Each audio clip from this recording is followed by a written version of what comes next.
2015 4Runner. Dealer says, do not change the transmission fluid.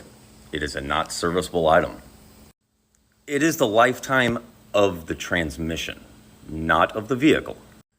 Get into the reason why they do this. When you purchase a new car, on the window sticker, there is a yearly average cost of maintenance for that vehicle. So if they say lifetime fluid, don't replace it, they decrease the amount of maintenance that you have to do yearly. It lowers that number, it makes it look like a better sale. You're not going to hurt anything by replacing that fluid at low mileage. Now, if you haven't serviced it and it gets to high mileage and then you service it, you can cause issues. The fluids have friction modifiers and seal softeners and conditioners in the fluid. And over time, those additives break down. So as the seal softeners break down, so do the friction modifiers. When the seals start to get a little hard, they don't apply as much pressure. The friction modifier just decreased to account for that.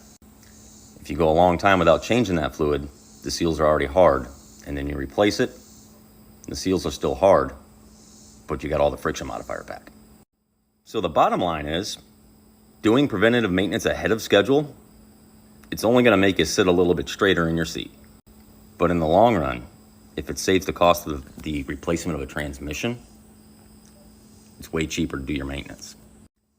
Go ahead, have them do a transmission flush on that thing. It's better in the long run.